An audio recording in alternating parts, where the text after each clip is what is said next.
Ich habe einen Klienten, der Krebs hat. Kurz davor nahm er das Antidepressivum Sertralin. Ob das der Auslöser war und wie gut Psychopharmaka wirklich wirken, das möchte ich mit dir teilen, damit du bestens vorbereitet bist. Egal ob Panikattacken, Depressionen, Zwangsgedanken oder verschiedene Phobien, generalisierte Angststörungen, keine Medikamente gehen heute so leicht über die Ladentheke wie Psychopharmaka.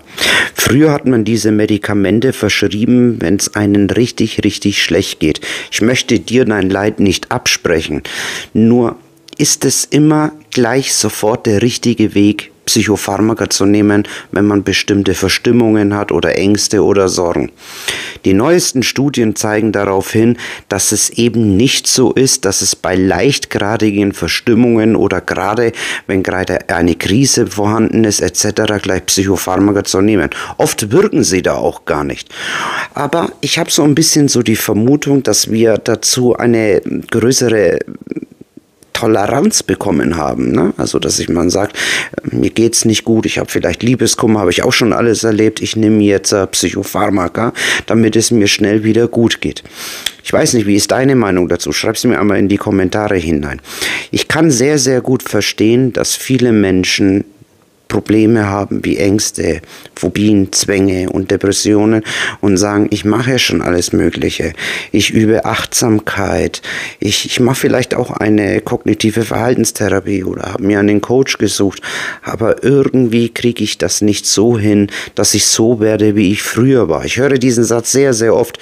Werde ich wieder so, wie ich früher war? Und ich kann sehr gut nachvollziehen, dass man diesen Wunsch verspürt, um zu sagen, ich möchte von ganzem Herzen wieder, dass es mir gut geht, dass die Welt wieder so wird, wie sie vorher war. Und ich kann davon ein Lied singen. Bei mir war es früher genauso. Nur wir sollten einmal darauf schauen, dass diese Medikamente keine Smarties sind. Das sind Medikamente, die Nebenwirkungen haben können, die Wechselwirkungen haben und vor allen Dingen auch interagieren mit verschiedenen Nahrungsergänzungsmitteln oder auch mit der Nahrung überhaupt. Und darüber wird auch viel zu selten gesprochen. Im Laufe dieses Videos werde ich selbstverständlich auch noch auf die Nahrung bzw. den Wechselwirkungen bestimmter Nahrungsergänzungsmittel auf diese Medikamente eingehen. Bei einem Klienten von mir war es ungefähr so, dass bevor er zu mir gekommen ist, verschiedene Therapien gemacht hat. Verhaltenstherapie, tiefenpsychologische Therapie, weil er sehr starke aufdringliche Zwangsgedanken hatte, beziehungsweise noch leichtgradig hat und eine mittelschwere Depression. Bevor er zu mir gekommen ist, hat er das Antidepressivum Sertralin von seinem Psychiater verschrieben bekommen. Er nahm es ein und bemerkte tatsächlich nach circa 6 bis 7 Wochen eine leichte Verbesserung der Zwangsgedanken und auch der depressiven Verstimmung. Was dann aber passierte, haute mich um. Er berichtete mir vor 2 Wochen, dass er die Diagnose bekommen hat, Krebs. Welchen Krebs? Er hat einen Gehirntumor. Er sprach mich darauf an und fragte mich, Juan, glaubst du, das kann von dem Sertralin kommen? Ich sagte zu ihm, nun, ich bin kein Wissenschaftler und ich bin nicht in deinem Körper drinnen, aber ich kann mal versuchen, darüber zu recherchieren, um eventuell etwas herauszufinden. An alle diejenigen, die nicht wissen, was Sertralin ist. Sertralin ist ein selektiver Serotonin-Wiederaufnahmehemmer. Selektiv deswegen, weil er rein in das serotonerge System des Gehirns eingreift. Das bedeutet also, die Wissenschaft geht davon aus, dass bei Menschen, die psychische Störungen haben, wie einen Formenkreis von Depressionen, Ängsten oder Zwangsgedanken, oben im Gehirn, im synaptischen Spalt zu wenig Serotonin vorhanden ist. Hier kommt jetzt ein SSRI in Frage, wie zum Beispiel das Sertralin. Dieses Sertralin greift in den Gehirnstoffwechsel ein und sorgt dafür, dass weniger Serotonin aus den Synapsen abfließt. Bedeutet also, es ist ein Wiederaufnahmehemmer, wie es der Name schon sagt. Es bedeutet im Umkehrschluss, wir haben dann nach der Zeit, und es dauert alles ein bisschen, so die These, ein paar Wochen, dass mehr Serotonin im Gehirn vorhanden ist. Jetzt sagt die These wie folgt: Wenn das ein paar Wochen Wenn ein paar Wochen vorbei sind, dann füllt sich das auf und dann fängt an, sich ein Gefühl von mehr innerer Ruhe einzustellen. Die Depressionen sollen dann abklingen, Ängste werden weniger und dadurch auch die Zwangsgedanken. Bei Sertralin ist es so, dass verschiedene Studien gezeigt haben, dass es ein schon sehr gutes Antidepressivum ist. Also das heißt, es wirkt bei sehr vielen Menschen sehr, sehr gut, ähnlich wie andere selektive Serotonin-Wiederaufnahmehämmer. Diese selektiven Serotonin-Wiederaufnahmehämmer werden heute am meisten verschrieben, wenn es darum geht, wenn eine Person Zwangsgedanken, Angststörungen hat, Panikattacken. Und wie gesagt, bei vielen Menschen helfen sie schon sehr, sehr gut. Diese Medikamente haben aber auch eine Reihe von Nebenwirkungen. Vor allem in der Einschlafphase kann es dazu kommen, dass wir Stimmungsschwankungen bekommen. Bei vielen Menschen, die Ängste haben, ist es vor allem in der Anfangszeit so, dass man vermehrt Panikattacken bekommen kann. Der Schlaf wird schlechter. Man kann Mundtrockenheit bekommen, Müdigkeit, Diarrhoe, Übelkeit und vor allem eine sexuelle Dysfunktion kann sich auch einstellen mit oder ohne Orgasmusstörungen. Und das ist vor allem bei jungen Menschen immer so ein Thema, wo sie sagen, ja, das würde mich auch einschränken, darauf will ich nicht verzichten. Neueste Studien haben sogar ergeben, dass bei einem kleinen Teil dieser Menschen sogar ein dauerhafter Schaden in der Sexualität entstehen kann. Wie gesagt, es ist eine kleine Gruppe, aber es kann passieren. Jetzt, wie ich schon am Anfang dieses Videos gesagt habe, es sind keine Smarties, es sind Medikamente, die in den Gehirnstoffwechsel eingreifen und dort scheinbar ja auch etwas verändern. Und das ist auch das, was ja auch dann ganz vielen Menschen große Angst macht, weil sie dann sagen, soll ich das nehmen oder soll ich das nicht nehmen? Ich mag keine Dinge, die man einnimmt und in mein Gehirn reinkommen und ich dann irgendwie vielleicht jemand werde, der ich nicht bin. Ganz viele stellen sich dann zum Beispiel die Frage, verändert es meine Persönlichkeit?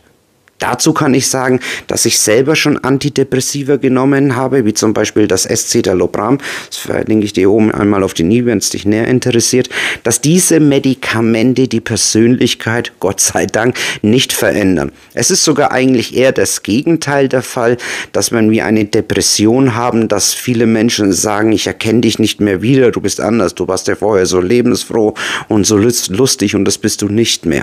Wenn wir diese Medikamente nehmen, dann ist es tatsächlich so, dass wenn eine Zeit vergangen ist und im besten Fall das Medikament wirkt, dass es tatsächlich wieder dazu kommt, dass wir unser altes Wesen wieder etwas mehr zurückbekommen. Aber ich möchte eines betonen, diese Medikamente sind lediglich eine Stütze und niemals die Lösung oder die Antwort darauf, wie du denkst und wie du fühlst und was du für Glaubenssätze hast und wie du mit deinen Gedanken umgehst und vor allen Dingen, wie du mit deinen Emotionen umgehst. Was dir wahrscheinlich, ich gehe mal davon aus, kein Psychiater oder kein Arzt, so zumindest meiner Recherche zufolge, nicht sagt, ist, dass es eine Nahrung gibt, die du auf gar keinen Fall mit Sertralin zusammen einnehmen solltest. Das wäre das Grapefruit oder gar den Grapefruitsaft.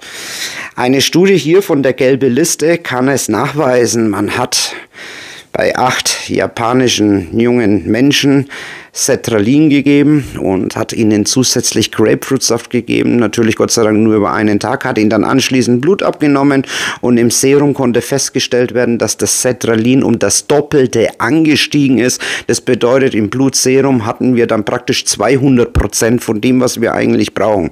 Was das zur Folge hat, nun ja, das kann ganz, ganz viele Dinge bedeuten. Das kann man ungefähr vergleichen, als würde man mit Atombomben auf Spatzen schießen, ja, wenn man so möchte, denn alles Mögliche kann jetzt passieren. Im schlimmsten Fall können wir ein sogenanntes Serotonin-Syndrom entwickeln, was im allerschlimmsten Fall dann lebensgefährlich sein kann. Und die allermeisten Menschen, ja, jetzt reden wir doch mal Real Talk, wer denkt denn da schon daran im Alltag, dass er sagt, ich nehme dann Antidepressivum, kann ich da zusätzlich einen Grapefruitsaft trinken? Das machen jetzt bestimmt nicht alle, aber es gibt solche Leute, die das vielleicht mögen und dann trinken sie das und machen das vielleicht jeden Tag in der Früh und dann haben wir den Salat. Also ich finde einfach, und das ist meine Meinung, man sollte da wirklich richtig gut aufklären, und wenn das nicht der Fall ist, sollte wirklich meiner Meinung nach jeder Konsument oder Patient, Klient, der Antidepressiva nimmt, sich zusätzlich schlau machen, was das für Interaktionen mit anderen Lebensmitteln oder Nahrungsergänzungsmitteln haben kann. Eine sehr häufige gestellte Frage an mich ist, welche Nahrungsergänzungsmittel kann ich denn nicht nehmen, wenn ich ein SSRI einnehme? Es ist wichtig zu wissen, dass du kein L-Tryptophan einnehmen solltest, wenn du ein Antidepressivum nimmst.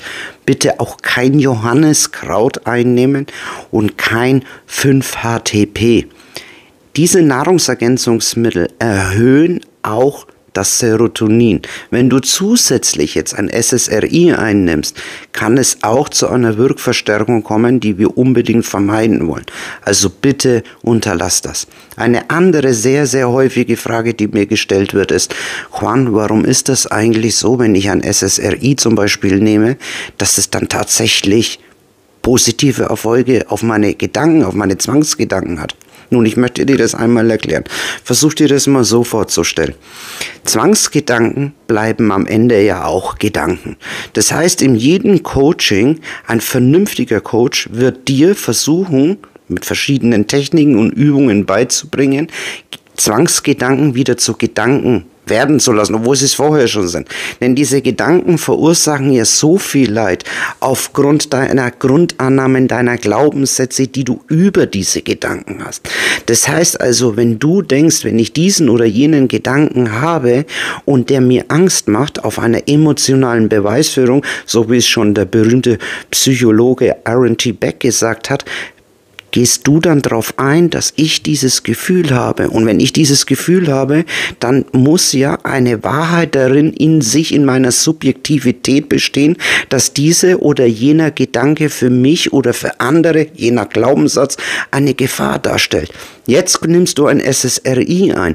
Dieses SSRI verändert nicht deine Gedanken, aber es dämmt die Angst und die innere Unruhe. Das bedeutet jetzt in der Praxis, wenn du einen aufdringlichen Gedanken bekommst, also einen intrusiven Gedanken, dass er nicht mehr durch das SSRI so viel Angst in dir auslöst. Das hat jetzt dann zur Folge, dass du leichter unkonditioniert werden kannst in einem Coaching und diese Gedanken, also diese Zwangsgedanken, diese sogenannten Zwangsgedanken, die Zwangsgedanken geworden sind aus Gedanken, wieder zu Gedanken werden lassen kannst. Aber direkt kann das SSRI keine Gedanken wegzaubern oder wegmachen in dem Sinn, so wie es viele Klienten mich immer fragen, ob sowas möglich ist durch ein Medikament. Nicht direkt, wenn dann nur indirekt. Zurück zu meinen Klienten, jetzt wird's spannend. Mein Klient erzählte mir, dass er von Kopfschmerzen klagte. Links. Die wurden über die Tage immer schlimmer und stärker. Irgendwie hatte er auch irgendwie so Schwindel und manchmal wie so Blitze vor den Augen. Ich sagte zu ihm, das ist gut möglich, dass das vom Sertralin kommt, zumindest das mit den Blitzen vor Augen habe ich schon von anderen Menschen auch gehört. Er meinte aber zunehmend, dass es immer stärker und schlimmer wird. Also ging er zum Arzt, zum Neurologen. Der Neurologe sagte dann zu ihm, er solle bitte ins MRT gehen. Er ging ins MRT und dann kam die Schockdiagnose, da oben im Gehirn ist entweder ein gutartiger Tumor oder es ist ein bösartiger Tumor. Bis dato wussten sie es noch nicht genau. Sie würden aber nicht lange fackeln und würden den gerne aufschneiden, rausnehmen, untersuchen und dann genaueres festzustellen. Ja, der Schock war auf jeden Fall, könnt ihr euch ja vorstellen, gewaltig. Und ich habe da auch sehr stark mitgefühlt. Er hat das dann auch relativ zügig gemacht. Die Operation wurde dann auch eingeschickt, wurde untersucht und tatsächlich kam heraus, er war bösartig. Er soll jetzt auch eine Chemo machen,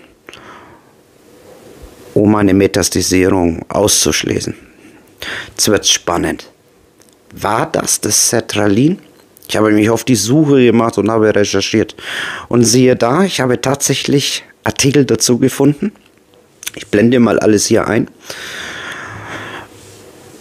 Es ist nicht gesichert, es ist unschlüssig, aber eins steht fest. Es soll angeblich in extrem seltenen Fällen tatsächlich gewesen sein, dass Menschen, die Sertralin genommen haben, danach Krebs oder irgendeine Art Form von Tumor entwickelt haben. Es steht auch in der Packungsbeilage drin. Allerdings kam in meiner Recherche raus, dass man nicht darauf direkt zurückführen kann, dass es das Sertralin war, das den Tumor ausgelöst hat. Vielmehr geht man davon aus, dass Patienten, die eine Depression haben oder eine Angststörung und gerade vorhanden schon eine entartete Zelle oder mehrere entartete Zellen bei sich im Körper haben, es eventuell dazu führt, dass das Sertralin dann diese Zellen schneller wachsen lässt. Sicher ist das Ganze aber nicht. Und selten, sehr selten ist das Ganze auch. Es ist spannend auf jeden Fall, dass es auf jeden Fall ein paar Mal schon passiert ist und beunruhigend zugleich auch sehr, vor allen Dingen für Menschen, die unter Ängsten leiden, die sowieso oft mit solchen Ängsten wie Krankheitsängsten zu tun haben, möchte ich an dieser Stelle hier mit diesem Video auf gar keinen Fall noch mehr Angst machen. Nur eines möchte ich dazu auch betonen: Angst ist ja nicht immer was Schlechtes, sondern im Prinzip auch was Gutes. Sollte man in dem Fall Angst haben, dass man eine solche Erkrankung bekommen kann, ist es zwar ein zweischneidiges Blatt, weil die Angst ja einen zum Leiden bringt, in dem Fall, wenn man eine Angststörung hat, aber es ist auch sinnvoll, wenn man eine Warnung hat und die Information dazu hat, was das auslösen kann. Meine Empfehlung an dich wäre es, dass du das vielleicht mal mit deinem Psychiater ansprichst, wenn du ein SSRI bekommst. Es könnte nämlich sein, dass das vielleicht bei anderen SSRI wie Citalopram, Fluoxetin, Escitalopram etc. auch sein kann. Habe ich jetzt diesbezüglich nichts gefunden. Das Gute daran ist, das wiederhole ich nochmal, dass das Ganze scheinbar sehr, sehr selten der Fall ist. Dennoch sollte man das auf jeden Fall erwähnen und in Betracht ziehen, sich darüber mal mit seinem Psychiater oder mit seinem Hausarzt darüber zu unterhalten. Was ich für mich selber sagen kann, was mir sehr geholfen hat für mein allgemeines Wohlbefinden, aber auch für meinen Körper, denn Entzündungen scheinen ja auch eine ganz große Rolle zu spielen, wenn es um Depressionen geht. Da kann ich dir das sogenannte Astaxanthin empfehlen. Da habe ich ein Video darüber gemacht und das verlinke ich dir auf der Endcard und ich bedanke mich fürs Zusehen. Dein Juan. Namaste.